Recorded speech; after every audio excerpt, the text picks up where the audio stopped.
여러분 안녕하세요. 믿고 보는 원불대 불교 대백과의 원영입니다.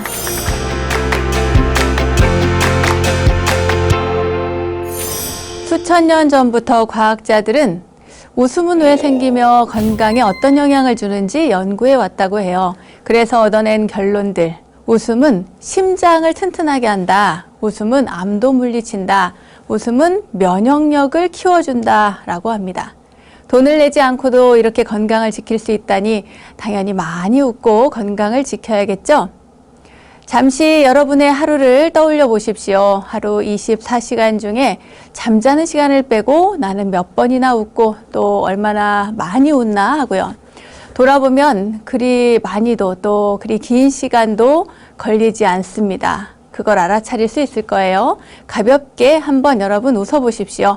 몸과 마음의 건강을 지키는 아주 탁월한 비법이라고 하니까요. 자, 미소가 저절로 지어지는 행복한 시간. 원영 스님의 불교 대백과 오늘도 제가 환하게 맞이하겠습니다. 어서 모이세요.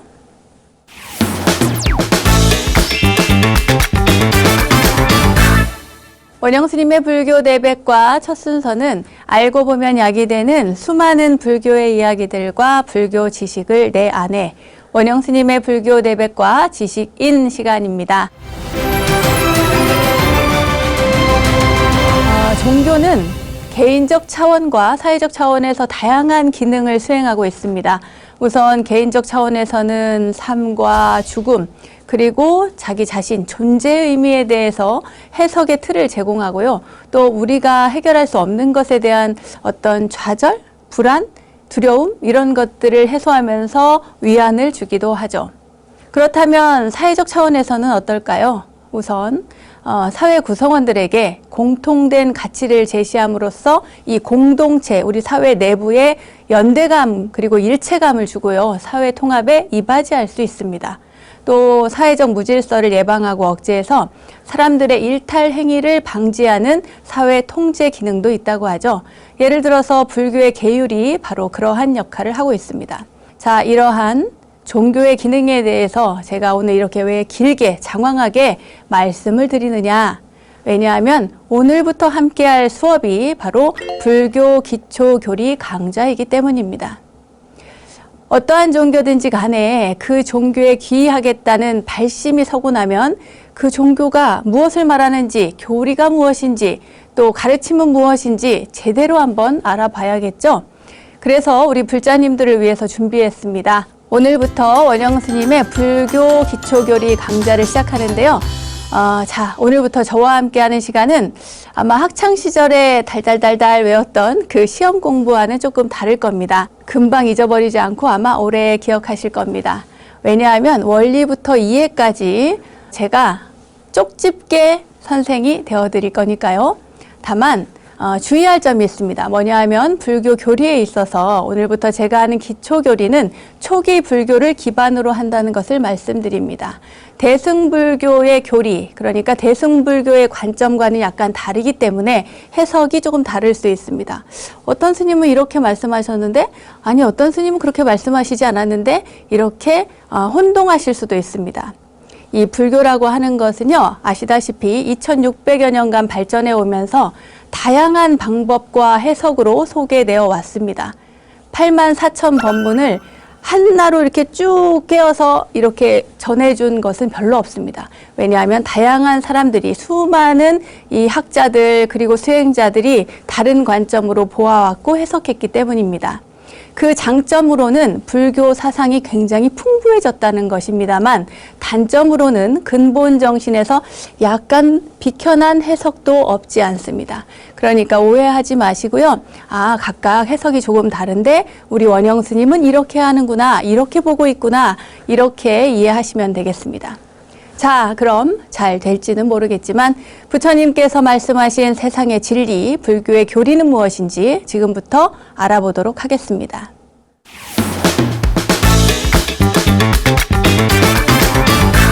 불교 교리에 관해서는 삼법인, 사성제, 12연기 뭐 이런 것들을 이야기할 수 있습니다. 그 가운데 오늘은 삼법인부터 시작을 하는데요. 더 정확하게 이야기를 하자면 고에서 출발하겠습니다. 불교의 모든 교리, 불교의 시각은 고에서부터 시작을 합니다. 왜냐하면 고라고 하는 것은 바로 현실을 직시해서 그곳에서부터 시작을 하기 때문입니다.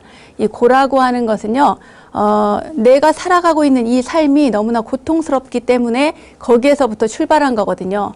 그래서 부처님께서도 인간이 왜 죽어야 하지? 인간은 왜 아파야 하지? 인간은 왜 늙어야 하지? 여러 가지 도대체 존재가 점점 변화하고 무상하게 그리고 고통을 느끼는 것에서 출발해서 출가를 하신 거거든요. 그래서 이 고에서부터 출발합니다. 부처님의 모든 불교의 관점은 고에서부터 출발한다. 이것을 먼저 기억을 하십시오. 고, 무상, 무아 이렇게 보셔도 되고요. 무상, 고, 무아 이렇게 보셔도 되고 무상, 무아, 고 보셔도 됩니다. 하지만 여기에 더해서 뒤에 다른 분들은 열반 적정을 넣습니다. 그때는 고를 빼고 무상, 무아, 열반 적정 이렇게 보는 경우도 있습니다. 그러니까 여러분들 잘 이해를 하시고요. 무상, 무아, 열반, 적정 거기에다가 고가 다 들어간다라고 생각을 하시면 됩니다. 네 가지이지만 삼법인이라고도 하고 사법인이라고도 하는 이유입니다. 이 삼법인은 불교 근본 교리의 핵심이에요. 왜 핵심이냐? 이것에 바탕을 해서 불설인지 아닌지가 기준이 되기 때문입니다. 지금 이 세상에 존재하고 있는 수많은 스님들이 계시잖아요. 수많은 수행자가, 불교 수행자가 이야기를 할 때 이 삼법인에 어긋나게 이야기한다. 그것은 불설이 아닌 겁니다. 아시겠죠? 어떤 경전을 봤어요. 어떤 경전을 봤는데 무상하지 않고 또 영원한 것이 있다. 이렇게 이야기를 하면은 그건 불교가 아닙니다. 왜냐? 부처님의 가르침인 삼법인에서는 분명히 무아를 이야기했고 무상을 이야기했기 때문입니다. 그래서 이 삼법인은 불교 근본 교리의 핵심이고 그것이 부처님의 가르침인지 아닌지 기준이 된다는 것을 꼭 기억하십시오. 삼법인에서 벗어난 것은 불교가 아니다. 자, 그러면 조금 전에 말씀드린 삼법인에 대한 이야기를 다시 한번 해볼게요. 일체 계고, 재행무상, 재범무아, 열반적정 이 네 가지가 사법인인데 이 중에서 하나를 빼고 삼법인으로 치기도 하고 또 네 가지를 다 합해서 사법인으로 보기도 합니다. 모든 것이 다 고이다, 고통이다, 괴로움이다 이렇게 보는 것, 모든 행위 다 무상하다, 모든 것이 다 아라고 하는 것이 없다. 그리고 이 세 가지를 알아야만 반드시 도달할 수 있는 것, 그것이 바로 열반이다. 이것이 바로 삼법인의 핵심 키워드입니다. 저희는 오늘 일체계고, 재행무상, 재범무아, 열반적정 이렇게 말씀드리지 않고 고무상, 무아, 열반적정 이렇게 표현을 하도록 하겠습니다. 이 고무상, 무아, 자 다시 돌아가서 현실의 관점에서 보았을 때 이 세상은 모두 고이다. 재행무상이다. 재범무아이다. 이렇게 이야기를 하지만 불교는 고통의 인식에서 출발해서 고통의 소멸을 지향하는 종교입니다. 그러니까 일체 계고라고 하는 것, 고라고 하는 것은 모든 생명에 고가 있다. 고가 있기 때문에 반드시 원인도 있을 거 아니에요? 내가 오늘 몸이 아파. 그러면 그 몸이 아픈 데는 원인이 있을 겁니다. 내가 어저께 백신을 맞았어. 그래서 몸이 아플 수도 있고요. 내가 어제 괜히 일을 너무 많이 했네. 어제 내가 비가 오는데 비를 맞아가지고 빗길에 가을인데 쌀쌀한데 비를 맞고 걸었어요. 그래서 감기가 왔나? 이 모든 것에는 원인이 있는 겁니다. 그 원인을 가만히 찾아보면 이 육신이 있기 때문이에요. 기본적으로는. 생명이 있기 때문에 고가 따라옵니다. 감정도 마찬가지예요. 생명이 없으면 감정이 있을 수가 없죠. 정신이 있을 수가 없습니다. 생명이 있으니까 육신도 있고 또 정신도 있어서 몸도 아프고 마음도 아프고 그렇게 되는 것입니다. 우리나라에서는 이 고에 대해서 글쎄요. 어떤 분들은 잘 먹고 잘 살고 편안하고 이런 분들은 매일매일 즐거워서 뭐가 고야 인생이 그렇기도 하지 이렇게 생각하는 분들도 있을 수 있습니다만 그렇지 않다는 거예요. 제 아무리 돈이 많고 제 아무리 건강해도 누군가에게는 반드시 고통의 시간들이 있습니다. 일생 내내 행복한 사람은 없어요. 일생 내내 고통스러운 사람도 없습니다. 하다못해 장례식장에서도 소소하게 웃을 일들도 있습니다. 미소 지을 일이 있거든요. 그런데 가만히 생각해 보면은 그럼 이 고통이 왜 생겼을까? 어디서 왔을까? 바로 무상하기 때문입니다. 조금 전에 말씀드린 것처럼 사람이 태어나서 나이를 먹고 늙고 병들고 죽어가는 무상함이 있기 때문이에요. 그리고 나라고 할 만한 존재가 아닌데 거기에 집착하고 믿어버리기 때문에 영원한 것이 마치 있는 것처럼 믿어버리기 때문에 괴로웠던 겁니다. 그것을 대표적으로 부처님께서는 탐진치가 있기 때문에 사람들이 어리석어서 그리고 화를 내서 욕심을 내서 이렇게 탐진치가 있기 때문에 고통이 생기는 것이다. 자, 그러면 탐진치에 대해서 조금 더 간략하게 정리를 다시 한번 해드리겠습니다. 이 탐욕, 탐이라고 하는 것은요, 내 것이라는 생각에서 일어납니다. 저걸 갖고 싶어. 소유욕이 생기는 것이죠. 내 것으로 만들고 싶어 하는 것에서 생기는 것이 바로 탐심입니다. 탐욕. 여러분 스치는 거 있죠? 뭐 백화점에 갔는데 쇼윈도에 예쁜 가방이 있어요. 그것도 갖고 싶은 거야. 견물생심이라고 눈으로 보니까 갖고 싶은 거예요.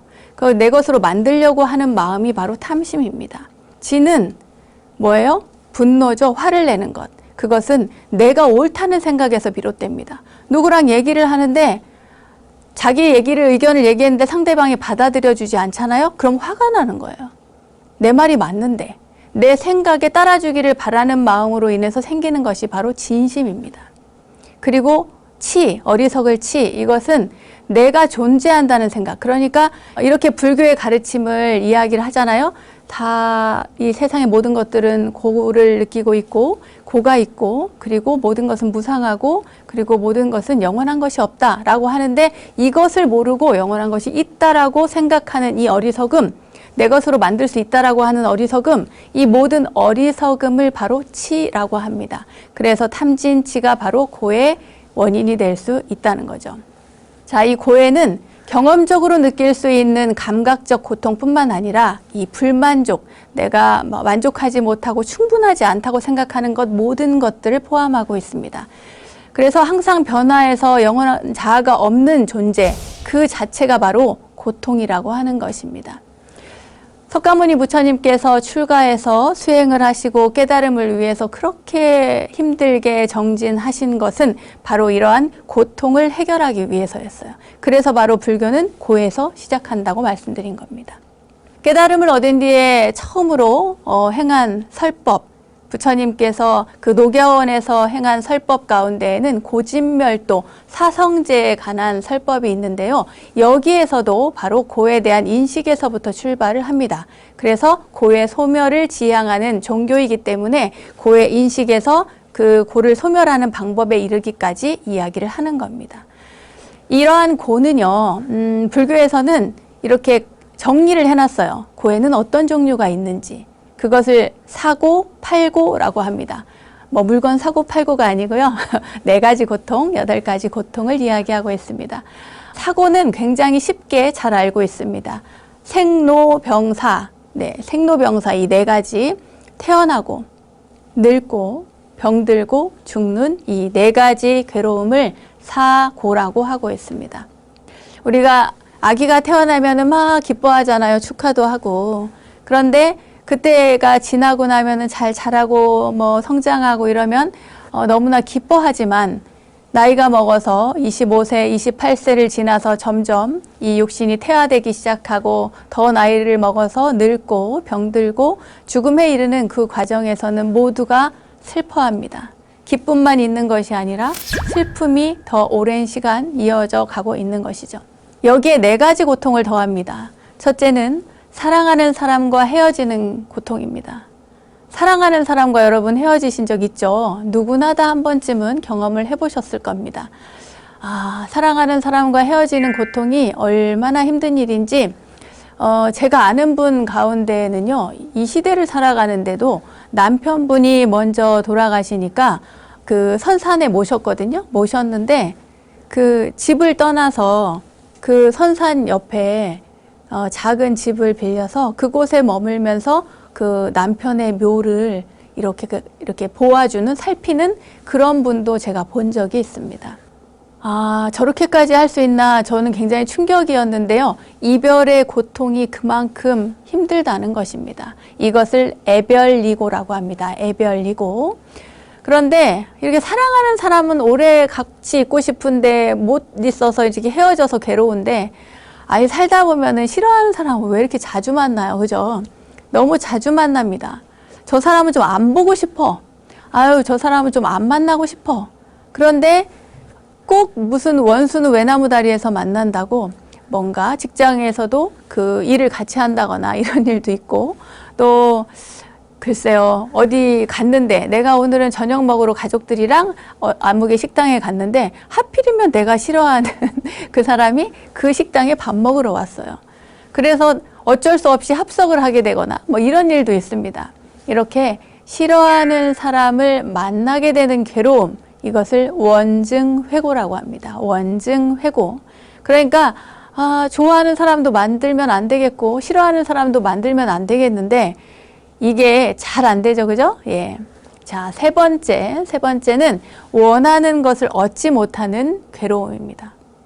야, 요즘 같은 세상에 우리는 너무나 풍족하게 살고 있습니다. 그죠? 사실은 우리가 돈이 없는데도 뭔가를 자꾸 돈을 쓰는데 가만히 들여다보면 불필요한 것들을 사는 것이 굉장히 많아요. 불필요한 것들. 내가 있는데 또 사는 거죠. 그냥 갖고 싶어서. 이유가 뭐야? 갖고 싶어서. 저걸 왜 사고 싶어? 예쁘니까. 저걸 가지면 내가 기분이 좋아지니까 갖고 싶은 거예요. 이것을 구부독고라고 합니다. 갖고 싶은데 갖지 못하는 마음 때문에 생기는 것이 구부독고예요. 내가 유명한 여러분들이 아가씨 같은 경우에는, 때로는 보살님들 같은 경우에는 명품 가방을 갖고 싶어요. 그런데 내 수중에 돈이 없어. 그것을 사면은 생활비를 다 털게 생겼어요. 그러니까 못 사. 그런데 맨날 보기만 하면은 갖고 싶어요. 그런데 거기서 끝이지 않고 내 친구를 만나러 갔는데 내 친구가 그 가방을 들고 왔어. 그러면 굉장히 뭔가 마음의 불길이 활활 일어나는 거죠. 그러면서 갖고 싶은 마음이 더 생깁니다. 이렇게 좋아하는 것에 대한 애착, 이것을 구부독고라고 합니다. 갖고 싶은데 갖지 못하는 괴로움인 겁니다. 그리고 네 번째입니다. 이 네 번째는 조금 어렵습니다, 여러분. 네 번째에 대한 설명을 잘 귀담아 들으시기 바랍니다. 이 네 번째는요, 오음성구라는 것인데, 말하자면 이 육신의 괴로움입니다. 이 육신. 내가 이 괴로움을 느끼고 욕망을 느끼고 하는 이 모든 것을 가지고 있는 이 육신, 불교적인 용어로는 색수상행식이라고 합니다. 우리 반야심경 할 때 많이 나오죠. 오온이라고 해서 말하자면 이 몸, 그리고 이 몸의 느낌. 여러분 제 목소리가 들리시죠? 저를 보았을 때 느낌이 나시죠? 또 만약에 TV를 껐어요. 어디를 갔어. 근데 누구랑 얘기를 하다 보면 제 생각이 나요. 그러면은 생각이 나는 거야. 그게 바로 상입니다. 재생하는. 그리고 스님이 그렇게 얘기를 했는데 그게 맞나 틀리나? 스님을 다시 보고 싶다. 이게 바로 행입니다. 의도적인 행위를 하는 거고, 식은 바로 그것에 대한 저장을 하는 거예요. 인식적으로. 이것을 오온이라고 하는데, 이 오온이 깃들어져 있는 이 몸이 이러한 것들로 인해서 받아들이고 인식하고 행하고 재생하고 저장하고 있는 이 모든 것들이 총체적으로 어렵게 만들어지는, 말하자면 내 업을 어렵게 하는 것이기 때문에 고라고 하는 겁니다. 이것을 오음성구라고 해요. 이것을 조금 더 자세히 말씀드려 보도록 하겠습니다. 조금 전에 제가 오온에 대한 그 이야기를 해드렸잖아요. 좀 더 구체적으로 말씀드리자면 오온이라고 하는 것이 이 육신 안에, 육신을 포함해서 이 오온이라고 하는 것이 번뇌망상을 일으켜서 치성해서 인간을 괴롭게 만드는 거예요. 그러니까 앞에서 말했던 그 애별이고라든지 구부득고라든지 이러한 모든 것들이 사실 다 나한테서 일어나는 거잖아요. 내 마음에서 일어나는 거잖아요. 이 마음에서 일어나는 이 번뇌망상을 총체적으로 가지고 있는 인간고, 이것을 오음성고라고 하는 겁니다. 그리고 모든 것이 모여있다라고 해서 오온치고라고도 합니다. 자, 나중에 또 다시 나올지언정 여기에서 다시 한번 짚어보겠습니다. 색, 조금 전에 말씀드린 것처럼 색은 이 육신입니다. 말하자면 빛깔이나 모양을 가진 모든 물질을 색이라고 합니다. 색. 그러니까 육신이 있다면 육신에 대한 집착으로 인해서 생기는 고가 바로 색에 의한 고입니다. 이렇게 거울을 봤어요. 거울을 봤는데 젊은 날에는 20대에는 내가 너무너무 예뻤어. 그죠? 보살님들이 보기에 너무 예뻤는데 그래서 내 남편도 너무너무 멋지고 나도 좀 예뻤어. 그래서 서로 사랑에 빠졌고 결혼도 했고 그런데 나이를 먹어서 한 30년쯤 지났어요. 요즘에는 거울 보면 아유 이마에도 주름이 보이고 눈 밑에도 주름이 자글자글하고 또 그 예쁜 혈색도 없어지고 그렇게 변해간단 말이에요.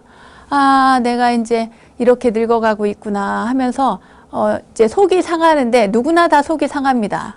왜냐하면 늙음이 좋은 사람은 별로 없을 거예요. 그런데 여기에 멈추지 않고 막 피고 싶어. 눈도 이마도 이렇게 주름도 이렇게 막 피고 싶고 또 화장도 더 예쁘게 하고 싶고 저기 어디 가서 막 보톡스도 맞고 싶고 막 이런 마음이 생기는 거예요. 내 육신에 대한 집착으로 인해서 이 고통이 고가 생기기 시작하는 겁니다. 자, 아시겠죠? 그 다음에 수입니다. 수는 느낄 수예요. 받아들임, 감정이 생기는 것입니다. 느끼고 받아들이는 작용이에요. 그러니까 좋아하고 싫어하는 모든 감정을 얘기를 합니다. 그러니까 내가 누가 너무 좋아, 너무 좋은데 그 사람을 너무 좋아하는데 그 사람은 나를 안 좋아해요. 그럼 내가 얼마나 괴롭겠어, 그죠? 내가 너무 좋아하는데 그 사람은 다른 사람을 좋아해. 아이고, 너무 괴롭죠. 그런데 또 한편으로는 나는 너무 싫은데 가까이도 안 왔으면 좋겠고 너무 싫은데 그 사람은 나를 좋다고 맨날 쫓아다녀요. 이것도 보통 힘든 일이 아니죠. 아유 좋아한다는데 그냥 냅둬 이러지만 사실은 너무 싫은데 그런 사람이 계속 같이 밥 먹자 그러고 차 마시자 그러고 같이 만나자 그러고 어디 놀러 가자 그러고 이러면 얼마나 싫겠습니까? 이 또한 싫은 거예요. 자, 그 다음에 상입니다. 상이라고 하는 건 생각상이에요. 말하자면 인식하고 재생하는 겁니다. 예를 들어서 요즘에 BTS가 세상을 떠들썩하게 하죠. 뭐더라? 미국의 빌보드 차트 이런 데도 막 1위를 계속 하고 있고, 이 방송을 시청하시는 여러분들 가운데에서도 좋아하시는 분들이 있겠죠. 그분들이 생각을 해보세요. BTS 아무개를 만났어. 길을 가다가 본 거예요. 마침 휴일날.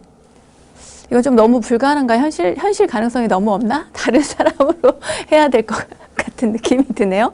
BTS는 너무 같다. 자, 바꾸겠습니다. 누가 했을까? 그래요. 예를 들어서 여러분들 잘 아시는 현빈이라고 하는 배우가 있어. 키도 크고 잘생긴 현빈이란 배우, 손예진이란 배우가 있어. 그런 배우가 놀러 나왔는데 길을 가다가 본 거예요. 그 사람을 봤는데 하는데 맞는 거야. 그래가지고 봤어요. 보고 막 사인도 받고 너무 좋은 거예요. 너무 좋은데 이제 자 보세요. 이럴 때 현빈이라고 하는 배우는 뭐가 돼요? 색이 됩니다. 색. 육신이 있으니까 색. 그런데 그걸 봤어. 내가 본 것은 뭐냐면 보고 너무 좋아요. 이 느낌. 이것이 바로 수예요. 수. 그죠? 수입니다. 근데 이 사람을 보니까 너무 좋아. 그리고 이제 스쳐 지나갔어요. 지나갔는데 계속 머릿속에 현빈이 떠다니는 거야. 손예진이 계속 떠다니는 거예요. 머릿속에. 계속 생각이 납니다. 이게 바로 상이에요. 상. 내가 어딜 갔다가 예를 들어서 강남역에 갔다가 봤는데 저는 강남역에 안 사니까 우연히 갔다가 그 현빈을 봤는데 자 그럼 하루가 지난 다음에 또는 그 다음 주말에 혹시 또 현빈 또 볼 수 있는 거 아니야? 그렇게 또 생각을 하고 거기를 또 가요. 보러 가. 왜냐하면 다시 보고 싶으니까. 그게 바로 행인 거예요. 의도된 행위. 의지를 가지고 보러 가는 것. 이것이 바로 행입니다. 이렇게 생각이 멈추지 않고 다시 그 사람을 찾아서 가는 것. 그것이 행이고 그것이 바로 업이 되는 겁니다. 거기에서 까르마가 생기기 시작하는 거예요. 그리고 돌아옵니다. 현빈은 너무 잘생겼어. 다시 보니 너무 좋아. 온갖 그 사람에 대한 정리가 쫙 되는 거예요. 정보가 입력이 쫙 됩니다. 이게 바로 식이에요. 아시겠죠? 예, 선악, 시비의 판단까지 모두 이루어지는 것이 바로 식입니다. 이 색수상 행식이 모두 갖춰져 있는 그것으로 인해서 생기는 고통, 이것이 바로 뭐예요? 팔고, 네, 오음성고의 마지막, 이 팔고의 마지막입니다. 자, 이렇게 해서 고에 대한 이야기를 해드렸습니다.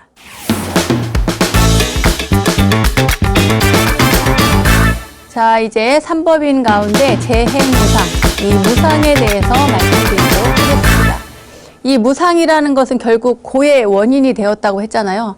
무상하고 무아인 것이 원인이 된 거야. 왜? 거기에 무상하고 무아인 것을 집착해서 무상한데 당연히 이게 영원하지 않은 것인데 영원한 것으로 착각하고 집착하고 매달리기 때문에 고통이 생기는 거거든요. 자, 재행무상이 어떤 것인가, 도대체 왜 우리는 이것을 제대로 받아들이지 못하는가 한번 살펴보도록 하겠습니다. 자, 쉽게 말해서요, 이 모든 존재, 이 세상의 모든 것들은 끊임없이 변화하게 되어 있습니다. 물도 보세요. 하다못해 물도, 저 자연에 있는 물도 봄, 여름, 가을은 물이었다가 겨울에 추워지면 얼음이 됩니다. 그 얼음이 봄이 되면 다시 녹아요. 저 물도 그냥 있지 않습니다. 항상 변화하고 있어요.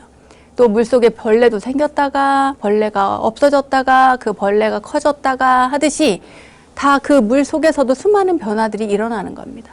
초기 불교에서는 인간이 태어나서 자라고 늙고 죽을 때까지 경험하는 모든 것들, 모든 육체적, 정신적 변화를 전부 무상하다라고 본 거예요. 그러니까 말하자면 이 무상이라고 하는 것은 시간적으로 인식하시면 좋습니다. 시간이 지나면 변화하게 되어 있다. 이 방송을 시작하기 전에 저와 이 방송을 여러분 시청하기 전에 여러분과 지금의 여러분, 그리고 시간이 조금 지난 지금의 저는 다른 사람인 거예요. 이미 그 사이에 죽어가는 세포도 있을 것이고 또 새로 생겨나는 세포도 있을 것이고 피가 그 심장에서 콸콸콸콸 해서 온몸으로 흘러갔을 수도 있고 하다못해 이 보이지 않는 이 머리카락도 아주 미세하게 자랐을 것입니다. 여러분, 잘못 알면 이 세상에 무상하다는 것을 잘못 알면 자신이 영원하다는 생각에 빠져서 큰일 나게 됩니다. 자, 지금 가을이죠? 단풍이 들었습니다. 너무 아름답습니다. 저 단풍이 다 지고 나면 앙상하게 가지만 남죠. 이 앙상하게 남은 가지를 보면서 아이고 불쌍해라 이렇게 말하는 사람 없습니다. 내년 봄이 되면 저 나무에서 또다시 새 잎이 나올 것이라는 것을 알기 때문입니다. 그러니 지금 너무나 아름답고 내년 봄에 또 싹이 나고 잎이 나고 여름에 무성했다가 가을이면 곱게 단풍 들고 또 떨어지고 겨울을 잘 나고 그 다음에 또 다시 잎이 돋을 것이라는 것을 아는 거예요. 그런데 이것을 시간적 관점으로 보면 굉장히 무상합니다. 왜냐? 오늘은 너무 예뻐. 그런데 비가 한번 막 쏟아져 봐요. 그러고 나서 단풍을 보면 단풍이 막 상처가 나요. 그럼 예쁘지가 않는 거예요. 메마른 잎으로 떨어졌을 때 보면 아름답지가 않습니다. 이걸 보면서 무상함을 느끼는 거예요. 제가 아까 현빈 이야기했죠? 현빈을 보니 너무 좋아. 아이고 멋있어라. 아이고 사위 삼으면 좋겠네. 이렇게 생각하시는 분들 계실 겁니다. 손예진을 보고 아유 저런 며느리감 하나 있었으면 좋겠다. 너무 좋겠다. 이렇게 생각을 하죠. 그런데 시간이 지나면 잊어버립니다. 감정이 계속되지 않습니다. 이건 좀 먼 얘기고요. 가까운 사람들도 가만히 보면 누구랑 사이가 안 좋았어. 안 좋았는데 시간이 지나봐요. 그 사람을 안 보게 되잖아요. 생각에서 멀어져 버립니다. 변화되는 거예요. 좋은 마음도 또 싫은 마음도 원래 눈에서 멀어지면 마음에서도 멀어진다고 하잖아요. 거리두기가 필요한 겁니다. 그래서 장례식에 가보세요, 여러분. 장례식장에 가보면 세상에 나이가 많고 적고를 떠나서 모두가 다 슬픕니다. 나이가 아무리 많아도 애틋하고 가슴 아픈 건 똑같아. 또 젊은 사람이 가면은 뭐 더할 나위 없이 괴롭고 힘들죠. 너무 안 됐습니다. 아유 이렇게 살 필요가 뭐가 있나. 인생이 이렇게 무상한데 뭐 한다고 그렇게 열심히 사나. 조금 뭔가 나도 돌아보고 수행도 하고 또 가까운 이들에게 잘해주면서 이렇게 살아야지. 이렇게 마음 먹어요. 장례식에 가면. 그런데 너무 웃기는 게 돌아오면 잊어버려요. 이게 그 가까운 사람, 내 친인척 아니면 내 가족이 그런 일을 당해서 장례식을 치르면 조금 시간이 길게 가지만, 무상함에 대한 인식이 길게 가지만, 내가 잘 모르는 뭐 회사 동료 저기 뭐 다른 부서의 아무개 장례식장에 갔다 왔다 이러면 오고 나서는 갑자기 다 잊어버리는 거예요. 도로함이 타버려요. 하룻밤만 지나보세요. 이제 예를 들어서 젊은 사람이 죽었다. 그러면 아유 집에 가면 우리 아들한테도 잘해줘야지. 너무 괴롭히지 말아야지. 이렇게 하고 집에 와요. 그런데 아들이 게임만 하고 있어. 그러면 손부터 올라가는 거예요. 그만하라고 게임! 이러면서. 이게 이 무상함을 거기 가서는 아는데 돌아오면 잊어버려요. 이게 문제인 거예요. 이게 문제. 인도에서는 여러분 시간이라고 하는 단어가 칼이라고 합니다. 그런데 놀라운 게 뭐냐면 똑같은 단어 칼이라고 하는 단어를 우리말로 해석하면 죽음이라는 게 있어요. 그러니까 인도말로 시간도 칼이고 죽음도 칼이라는 거예요. 똑같아. 시간과 죽음을 동일시합니다. 얼마나 무서워요? 제가 한 몇 년 전에 체코를 간 적이 있는데요. 체코 프라하의 광장에 보면 그 천문시계가 있습니다. 멀리서도 볼 수 있는 아주 천문시계인데 그 중세시대에 1410년인가 그때 만들어진 시계인데 놀라운 게 시계 이 바늘이 6시가 되니까 6시에 이렇게 초침이 오니까 누가 나오냐면 해골이 나와요. 해골이 나와서 종을 칩니다. 6시라고 알려주는 거예요. 해골이. 왜 해골이 나오냐? 죽음이 가까워져 왔다. 네가 이렇게 시간을 보내는 사이에 죽음은 더 가까이 와 있다. 이 말을 이것을 전달하기 위해서 그 해골이 이렇게 종을 치게 되어 있는 겁니다. 제가 그것을 보고요. 인생이 얼마나 무상한가. 그리고 인도 사람들은 시간과 죽음을 동일시했듯이 그 유럽 사람들도 바로 이 죽음, 시간, 이것을 같은 동일선상에 놓고 해석을 했구나라는 생각을 했습니다. 이와 마찬가지로 무상하다는 것을 우리가 시시때때로 언제 어느 곳에서 다 인식을 하지만 이 무상하다라고 하는 것을 늘 마음에 가지고 현실에 적용해서 살아가는 사람은 별로 없다는 거예요. 그래서 이런 강의를 통해서 또는 불교에서는 계속 무상함을 인식시켜 줍니다. 그러면서 현재에 깨어 있으라고 말이죠. 제가 할 얘기가 너무 많다 보니까 이 정해진 시간 안에 모든 것을 쏟아부으려다 보니까 진도가 잘 안 나가고 있습니다. 그래서 오늘 지식인은 여기까지만 하려고 하거든요. 다음 시간에도 이어서 계속 될 거니까요. 여러분 기대해 주시기 바랍니다. 자, 오늘은 원불대 불교 교리 강좌 함께 했습니다. 불교를 제대로 이해하고 또 신심을 키우기 위해서는 부처님의 가르침을 잘 이해하고 받아들이는 것부터가 시작이겠죠. 저와 함께하는 불교 교리 시간을 통해서 우리 모두 가능할까요? 찐 불자로 거듭날 수 있기를 기원해 보겠습니다. 자, 불교 지식을 내 안에 원불대 지식인, 오늘은 여기까지.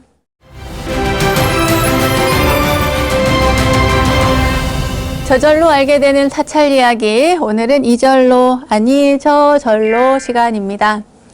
오늘은 경기도의 명산 가운데 하나죠. 소요산 자제암으로 떠나봅니다. 경기도 동두천시 소요산에 자리하고 있는 이 자제암은 삼국시대 신라의 원효대사께서 창건한 암자입니다. 대한불교조계종 제25교구 본사인 봉선사 말사이기도 하죠. 경기도의 소금강이라고 할 만큼 경승지인 소요산 하면 진달래, 단풍, 두견, 폭포 뭐 등등이 엄청 유명합니다. 꽃과 단풍으로 이름난 산이기도 하죠. 이 소요산에 자리한 자제암 역시 아주 특별한 전설이 전해진다고 합니다. 자제암이라는 사명에 얽힌 이야기 속으로 지금부터 들어가 보겠습니다. 한참 이렇게 자선 중인 원효대사께서 거센 비바람 속에서 얼핏 이렇게 자선을 하다가 웬 여자 소리를 들은 거예요. 여성의 음성을. 그래서 설마 이렇게 하면서 그냥 묵묵하게 자선을 하고 있는데 진짜로 여성의 소리가 들리는 겁니다. 스님, 원효 스님, 문 좀 열어주세요 하는 거예요. 아, 이게 무슨 소리지? 웬 여자지? 이렇게 스님이 벌떡 일어납니다. 벌떡 일어나서 이렇게 나가려다가 순간 망설입니다. 아유, 이 밤에 비도 오고 하는데, 이거 어떡하지? 하는데 여인이 황급하게 문을 막 두드려요. 두드리면서, 스님 하고 불러요. 그러니까 이제 스님이 망설이다가 이제 문을 열죠. 열어보니까 이렇게 왈칵 비바람이 이렇게 방 안으로 들어서면서 이렇게 방 안에 등잔불이 탁 꺼져버렸어요.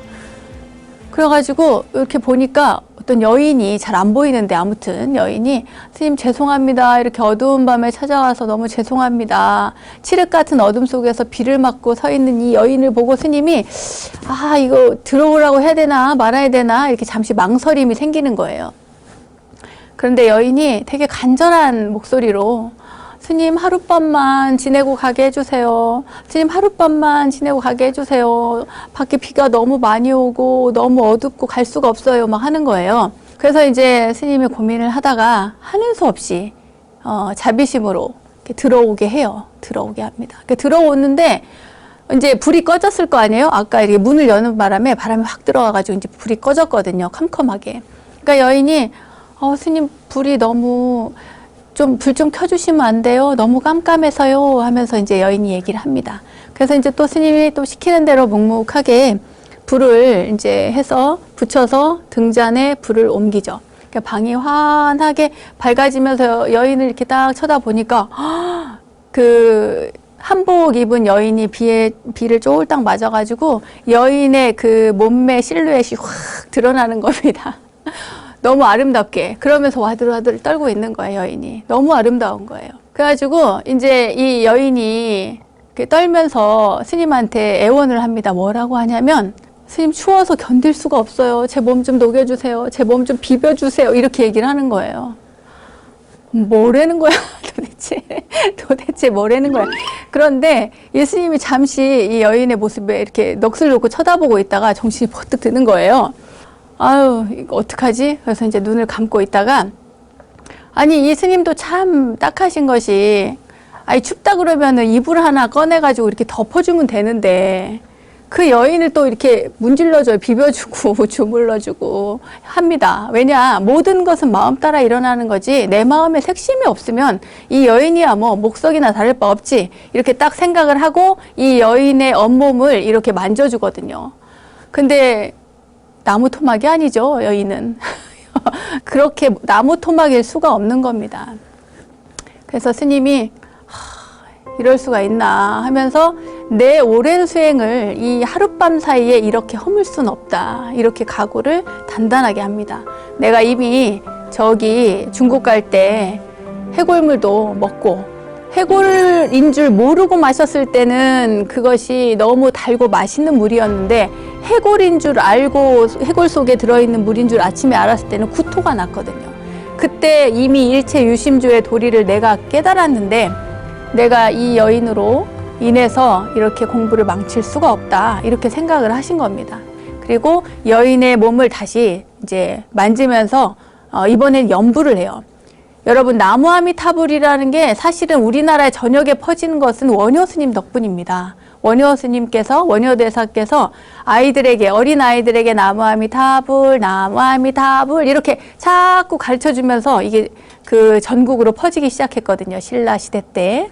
그런 것처럼 스님께서 연부를 하면서 나무아미타불, 나무아미타불 하면서 여인의 몸을 이렇게 풀어준 거예요. 이제 그 덜덜 떨고 있으니까 또 이렇게 주물러 주기도 하고 또 혈맥을 찾아서 눌러서 이렇게 혈을 풀어주기도 했습니다. 왜냐하면 불쌍한 여인이니까 남을 돕는 것은 기쁜 일이지 남과 나를 이렇게 구분해서 이렇게 선을 짓고 나는 안 돼 뭐 이렇게 해서 멀리하는 것은 승려로서 할 도리가 아니구나 이렇게 생각을 한 거예요.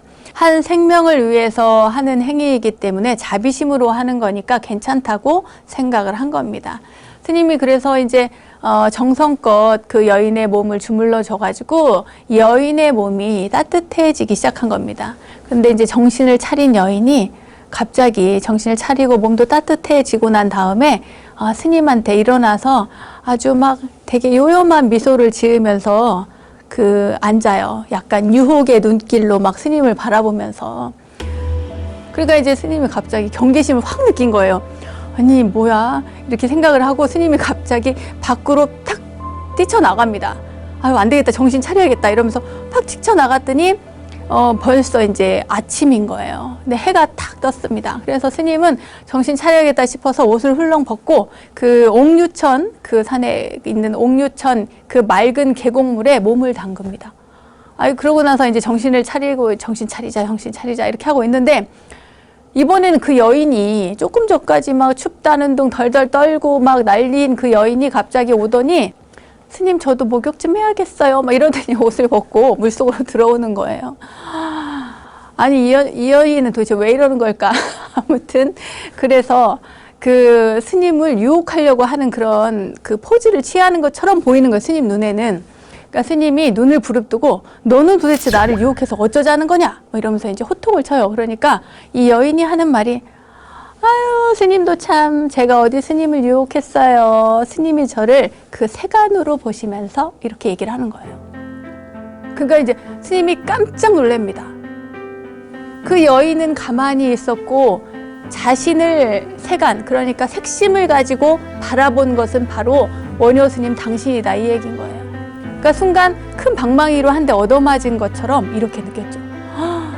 세간으로 이렇게 보는 원효의 마음이라니 하면서 이제 스님이 너무 충격을 받아가지고 거듭 그 생각을 되냅니다. 되내면서 스스로 그제서야 정신을 차리죠. 이제 눈을 번쩍 뜨고 드디어 이제 빛을 발견하게 되는 겁니다. 그렇구나. 모든 것이 나의 마음에서 일어난 색심이었구나. 옳거니 바로 그거구나. 모든 것이 그것으로 인해서 생기고 그 마음까지도 버려야 하는 도리구나. 그제서야 스님이 이제 생각이 번쩍 들어가지고 물을 탁 걷어차고 이제 밖으로 나옵니다. 그러고 나는데 그 여인이 돌아보니까 그 여인은 어느새 진짜 금빛 찬란한 이렇게 후광을 이렇게 빛내면서 아름다운 보살님이 되어서 이 폭포 뒤로 딱 사라지는 거예요. 그러니까 원효 스님을 시험하러 온 원효 스님의 마음을 다시 한번 일깨워 주러 온 보살님이었던 겁니다. 그래서 원효 스님께서는 그곳에 암자를 세우고 자기의 몸과 마음을 자유자재로 한다. 자유자재로 할 수 있는 곳이다. 그래서 자재암이라는 이름을 지었습니다. 지금도 동두천에서 멀지 않는 곳에 단풍으로 아주 유명한 소요산 골짜기에는 이 보살님이 목욕했다는 그 옥류 폭포가 있고요. 그 앞에는 스님들이 자재의 도리를 공부하는 자재암이 있습니다. 한번 다녀오세요. 네.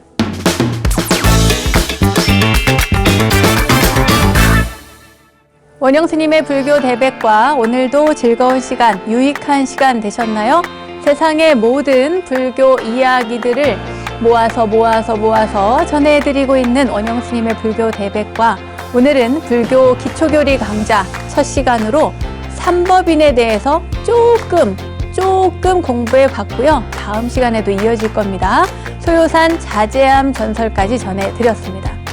알매 지혜가 가득한 시간 원불대, 오늘은 여기까지입니다. 다음 원불대 이야기도 여러분 기대해 주시고요. 저는 여기서 인사드릴게요. 믿음직한 원불대, 믿고 보는 원불대, 다음 시간도 잊지 마세요. 감사합니다.